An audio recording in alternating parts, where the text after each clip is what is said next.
2019 жыл Ысык-Көл областынын Саруу айыл аймагында жергиликтүү кеңешке мөөнөтүнөн мурда шайлоо өткөн. Сарууда биринчи жолу шайлоо депутаттардын 30% айым болушу керек деген жаңы мыйзамга ылайык өтүп жаткан. Бул көрүнүш кээ бир мырзаларга жаккан эмес. Аймактын 70 активдүү жашоочусу Борбордук шайлоо комиссиясына бул квота мырзалардын укугун бузуп жатат деген мазмундагы кат жолдогон. Шайлоодо аялдарга мындай артыкчылыктын берилиши калыстыкпы? Баш мыйзам боюнча аялдар эркектердей эле укуктарга ээ. Анда эмне үчүн саясатта мындай өзгөчө мамиле? Тарыхта, учурда деле аялдардын саясий жогорку кызматтарды ээлеген учурлары көп болгонда. 2010 жылы Роза Отунбаева президент болуп шайланды. Кыргызстан чөлкөмдөгү аял киши башкарган биринчи мамлекет болуп калды. Аймакты кой, атүгүл көптөгөн өнүккөн жана эгемендүү өлкөлөрдө дагы эч качан аял адам жогорку даражадагы кызматты ээлеген эмес. Тарыхка көз чаптырып көрүнүктүү мисалды алалы. 19-кылымда Алайхан Шасатка конгон Курманжан Датка 1862 жылдан 1895 жылга чейин тактап айтканда 33 жыл Кыргыз элинин таасирди башкаруучуларынын бири болгон. Ал Орто Азиядагы мындай таасирге ээ болгон биринчи аял заты катары таанымал.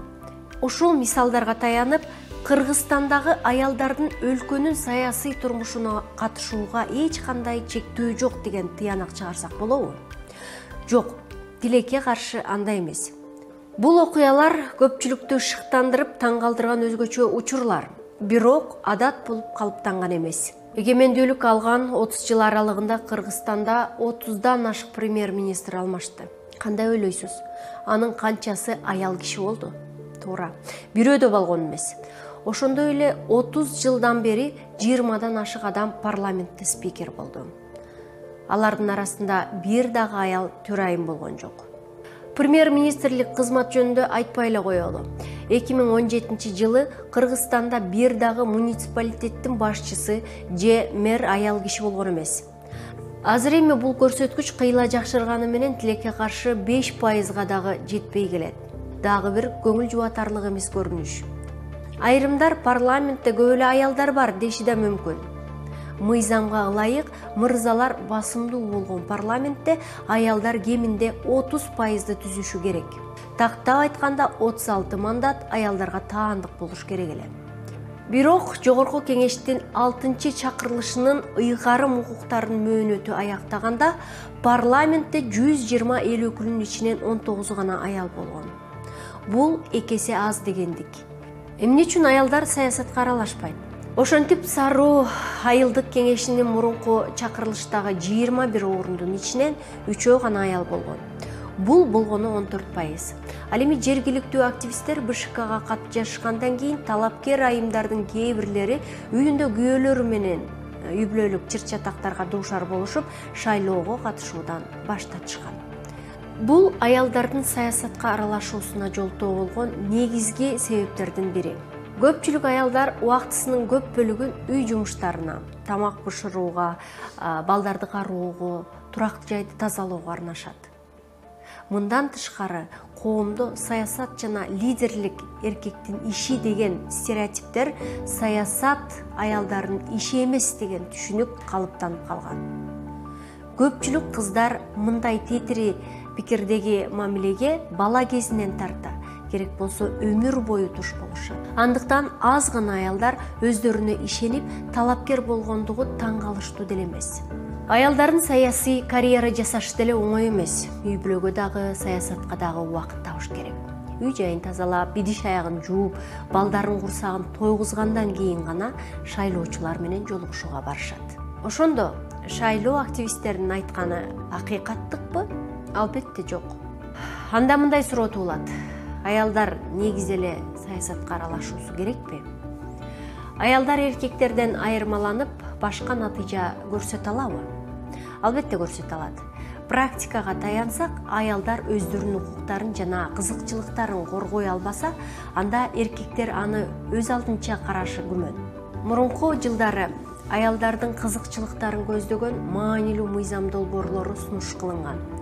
Алар эрте никеге турууга каршы, ала качууга каршы, үй бүлөлүк зомбулукту жоюу, алимент тууралуу, ажырашкандан кийин балдардын укуктары, коргоочу мыйзамга өзгөртүүлөрдү киргизүү жана башка. Алар эрте никеге турууга каршы, ала качууга каршы, үй бүлөлүк зомбулукту жоюу, алимент тууралуу, ажырашкандан кийин балдардын укуктарын коргоочу мыйзамга өзгөртүүлөрдү киргизүү жана башка. Булардын баары парламентте аялдар тарабынан сунуш кылынып жана корголгон мыйзамдар. Ошондуктан аялдардын саясатка катышуусун камсыз кылуу бир гана адеп ахлак жана адилеттүүлүк маселеси эмес. Ачуу чындыкты көрө билүү керек. Учурда саясаттагы аялдар гана башка аялдар менен балдарды коргоп, аларды зордук зомбулуктан жана мыйзамсыздыктардан сактай алышат. Кайталайм, мыйзамдар аялдардын саясатка катышуусуна мүмкүнчүлүк берет.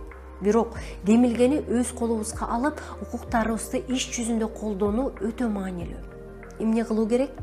Жергиликтүү кеңештерге шайлоолордо аялдардын катышуусун колдоо керек. Көпчүлүк адамдар үчүн өз айылдарынын жана шаарлардын деңгээлиндеги коомдук жумуштар саясий карьеранын алгачкы кадамы болуп саналат. Көптөгөн кыздарга үлгү болуучу аялдар жок эсе. Бирок мындай лидерлер көбүнчө жергиликтүү деңгээлде өсүп чыгышат. Региондордо аялдар жана кыздардын билим алуусун колдоо зарыл. Жаңы нерселерди үйрөнүп, өз укуктары менен мүмкүнчүлүктөрүн түшүнүшү үчүн билим берүүнү жайылтууга көмөктөшүү абзел. Аялдардын лидер болушун колдоо маанилүү. Бул аялдарга жетекчилик кылууга жана чечим кабыл алууга мүмкүнчүлүк берүү дегенди билдирет. Ошол эле учурда аялдар тармагы деген болбошун түшүнүү керек. Вице-премьерлик кызматка аял киши келгенде жазылбаган адатка ылайык ага социалдык блок дайындалат. Башкача айтканда, стереотиптүү түрдө аялдардын багыты деп эсептелген үй бүлөлүк маселелер, билим берүү, медицина жана социалдык аялуу тармактар аялдарга берилет. Ооба, саясатчы аялдар эркек кесиптештерине караганда үй бүлө, аялдар жана балдар маселесин, бирок бул аялдар социалдык блокту гана жетектеши керек дегенди билдирбейт. Бул темаларга аялдар көбүрөөк активдүү катышат. Анткени эркектер кош көңүлдүк кылган маселелерди аялдар чечишет. Бирок өнүккөн өлкөлөрдүн тажрыйбасы көрсөткөндөй, аялдар экономиканы гана эмес, мисалы полиция жана армияны да ийгиликтүү жетектей алышат. Демек, азыркы абалды өзгөртүүгө болобу? 2019 жыл 22 сентябрь.